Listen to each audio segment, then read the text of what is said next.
the position of Sheffield City Region Mayor mean to you?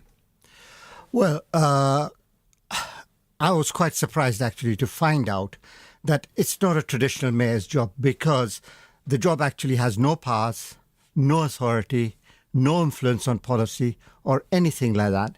The only thing it has got some influence over is how buses operate in the future.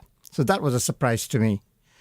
As far as the job is concerned, it's more or less an ambassadorial job, trying to get people to like the region, invest in the region, and basically that's it, in the run-up to what could be actually the real stuff that might be happening in 2021, 22 regarding the whole devolution thing.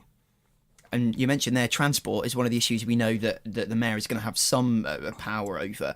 How are you going to make South Yorkshire more connected? Well, again, transport, there's only one small element that he'll have a power over, and that is, and these are words from the booklet, a say over how buses operate, nothing more than that. If I had my way, and in due course, if I did have the powers given to me and things like that, then one of the things that I would really insist on in trying to implement is cheaper bus fares for the poor and disadvantaged. People, for example, have not had decent transport systems because lack of investment. And one of the things, as a person who's interested in the health of the community, being a determinant of health, transport is a very important thing. Lack of transport means that having to make a decision between paying for transport and going to a health appointment can be detrimental. Not being able to go out and meet people is very, very bad and very lonely for elderly people. So there are lots of things that inadequate transport affects health. And that's your time up, I'm afraid. Next question. How will you use this position to make sure that there are opportunities for young people in South Yorkshire? Well, obviously, as far as opportunities for young people are concerned, the most important one initially is to have the right job opportunities, to have jobs. Yeah. At the moment, we actually have some investment. We've got startup industries like the business park and things like that. But these are very, very in incubator form. What we need is a lot of investment to actually come in, to actually start producing over here.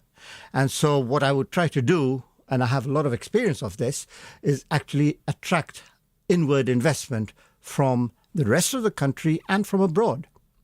So that is certainly going to be a major plank.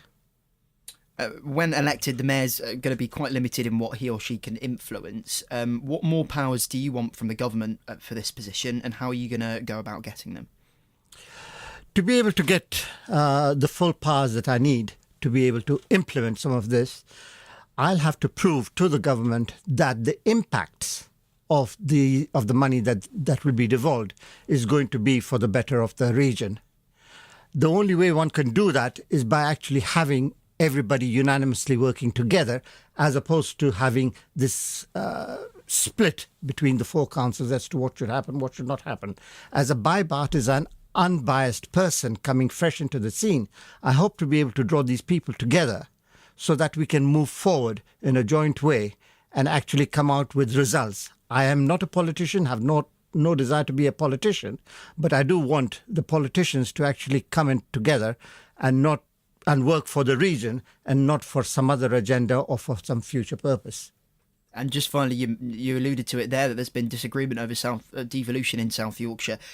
How do you see the future of devolution in this county, given the prospect of a One Yorkshire deal? You're assuming that we are going to have a One Yorkshire deal.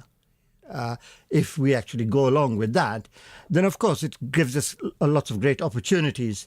But unless we know exactly the sort of money that we will be getting, we cannot actually say what we'll be able to do and what powers can be done.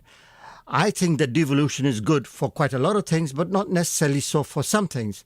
If, for example, the health budget is devolved down, you effectively will have taken the N out of the NHS, because then it could be called South Yorkshire Health Service rather than National Health Service. You'll have a postcode lottery for some areas having better healthcare than other healthcare. And that is going to be detrimental, because the National NHS as a whole will have the highest standards, which the whole country will have to adhere to, as opposed to a privatized system, which will be on the cards if devolution does occur, because then you have the ability to give it out and privatize. In that case, profits will be the main determining factor, not healthcare. Okay, Naveen, thank you very much for your time. Thank you.